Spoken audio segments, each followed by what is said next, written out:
Stop reading for a second. Close your mouth. Breathe through your nose. Now pay attention.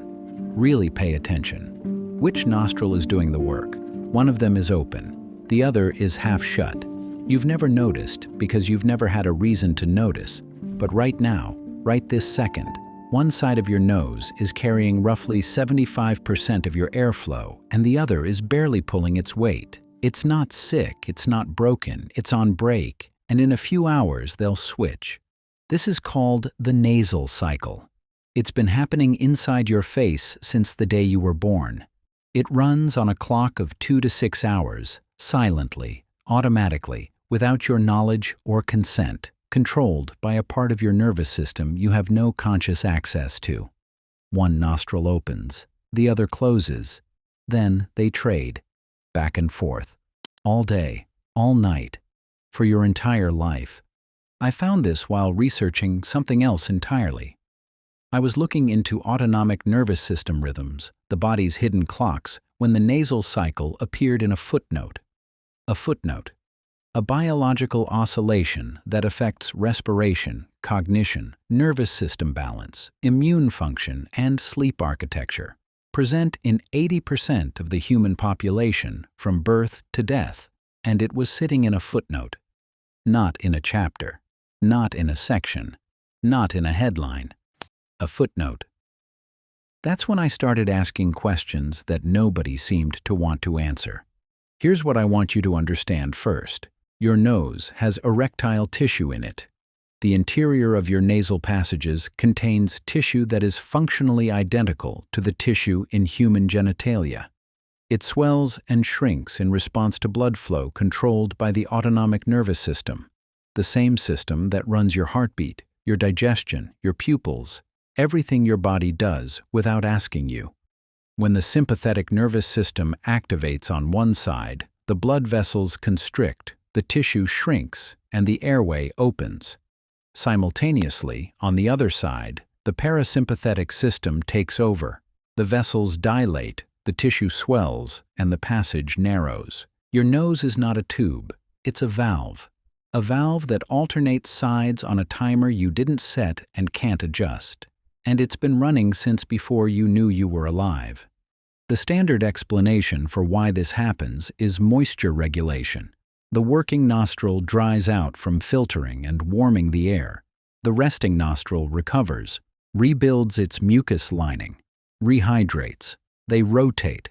The machinery is preserved. Without this rotation, the constant airflow would crack the nasal lining, leaving it dry and vulnerable to infection, particularly in arid environments where the air carries almost no moisture. The resting nostril isn't being lazy, it's being repaired.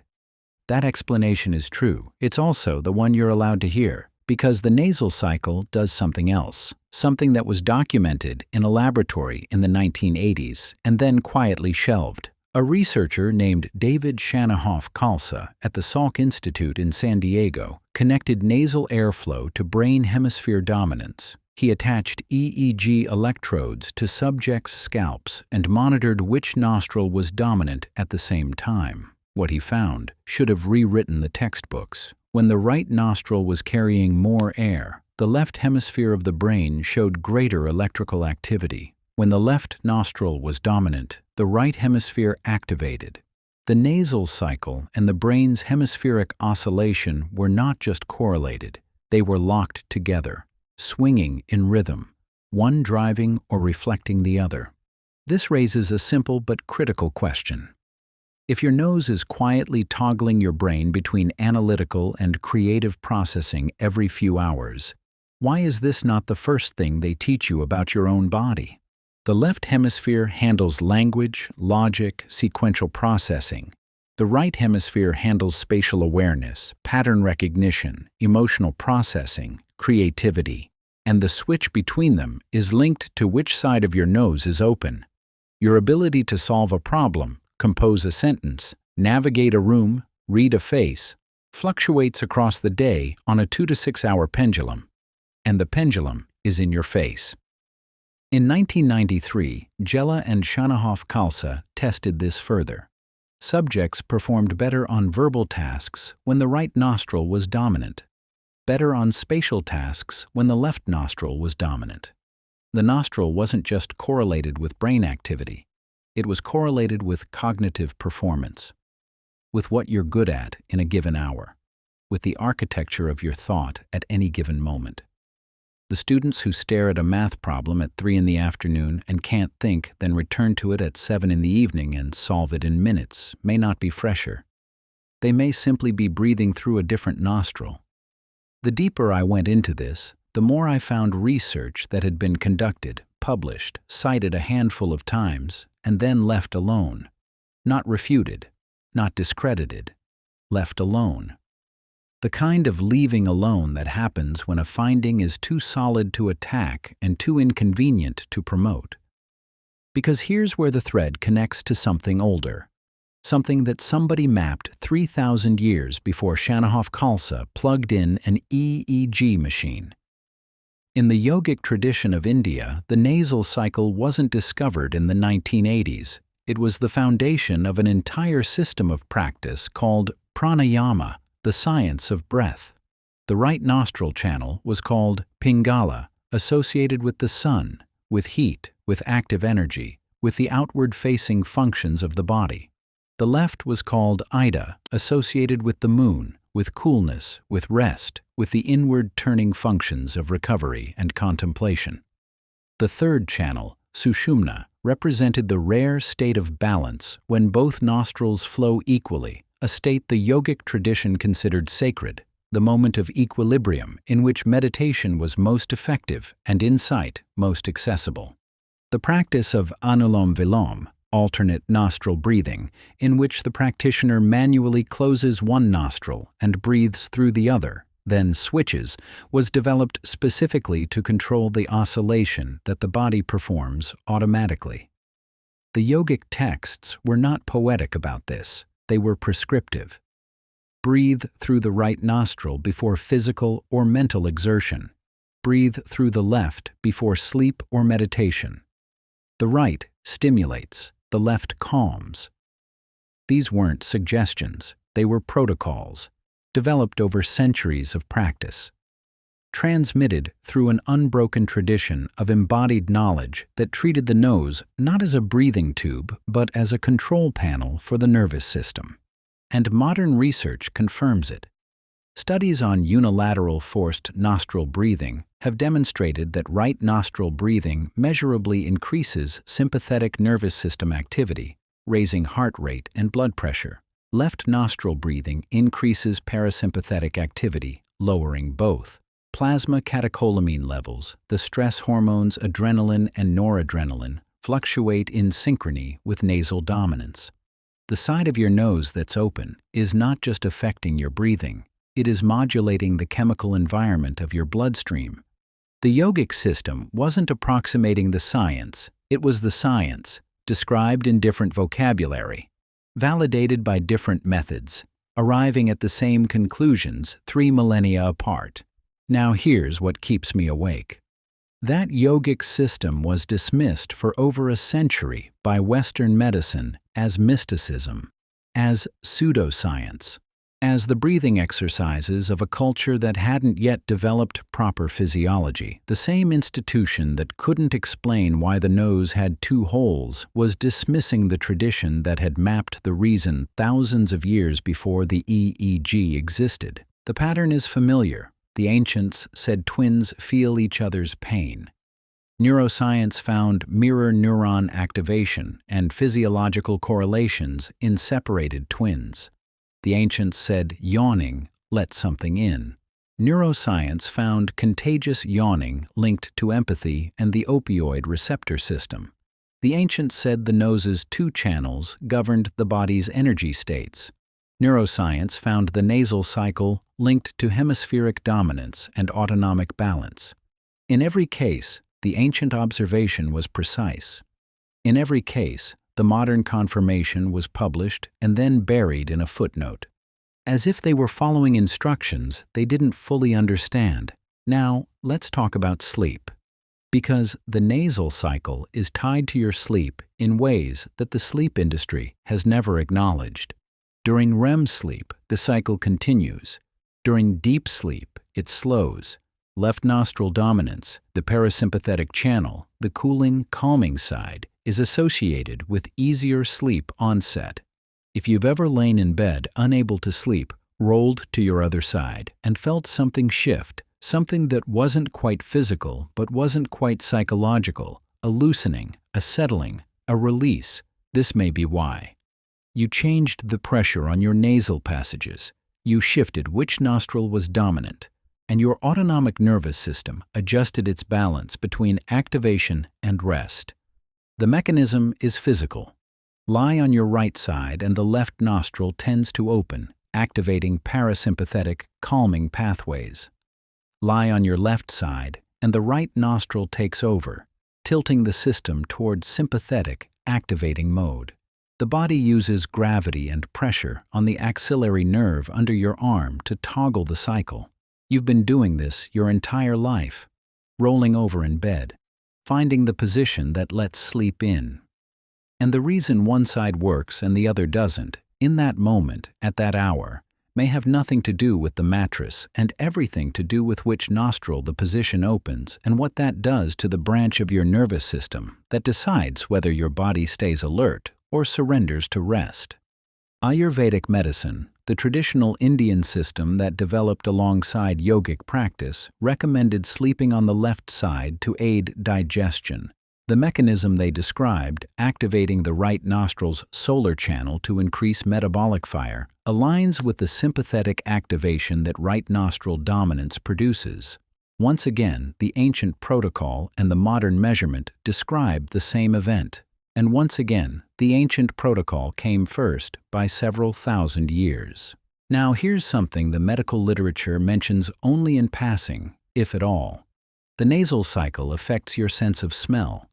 The two nostrils, at any given moment, are moving air at different speeds. The open nostril pulls air quickly across the olfactory receptors.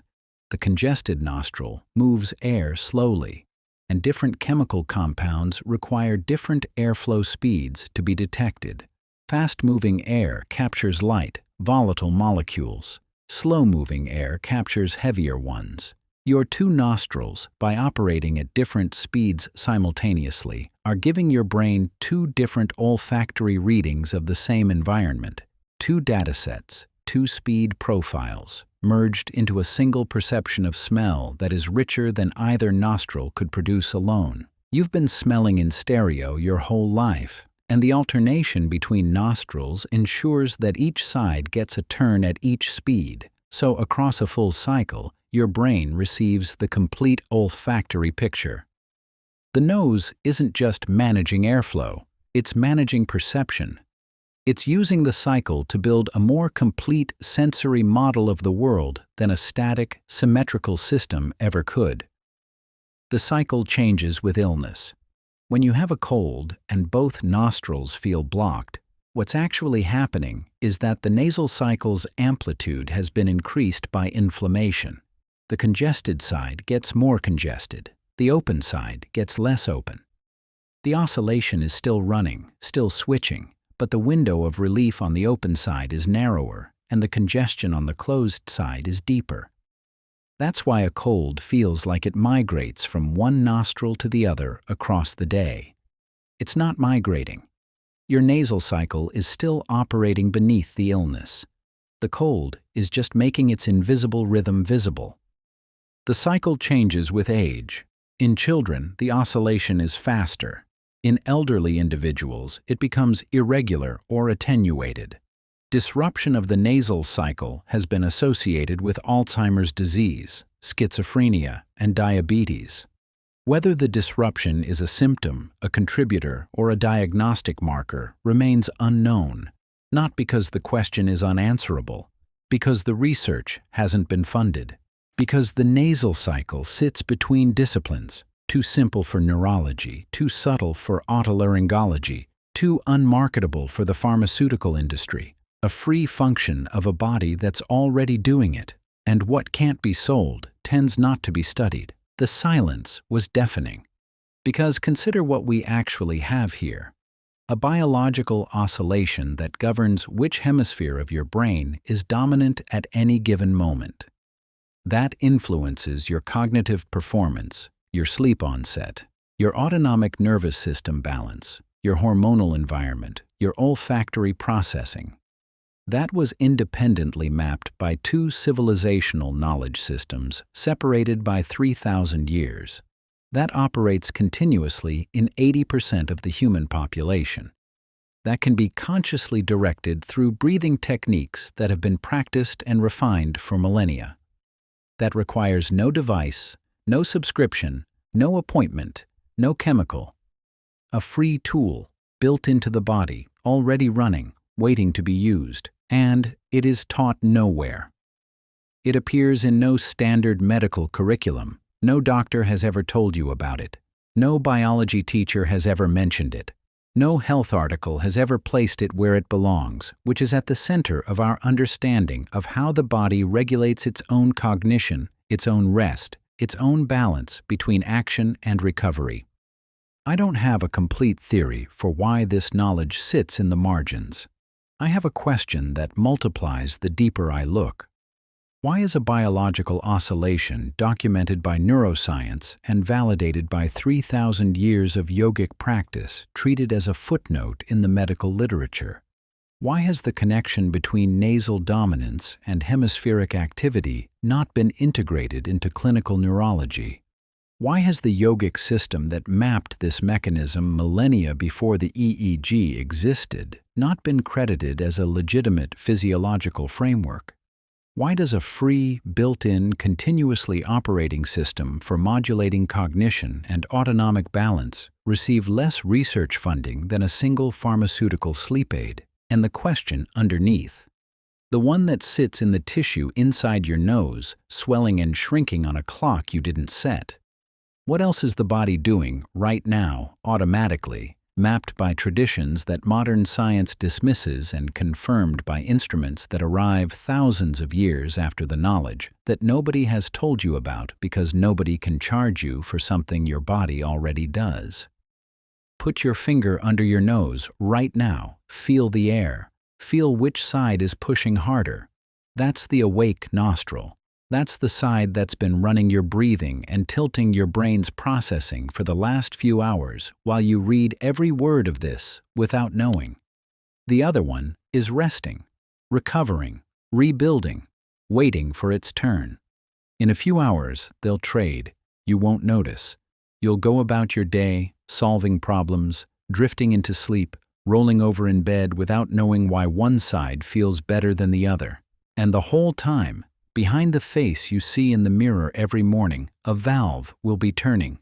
On a schedule older than language, mapped by a tradition older than Western medicine, confirmed by instruments that arrived 3,000 years after the knowledge. Your body has been running this system since before you were born. The yogis knew, the neuroscientists confirmed, and the institution that sits between you and your own body decided it wasn't worth mentioning. Once you feel it, you can't unfeel it.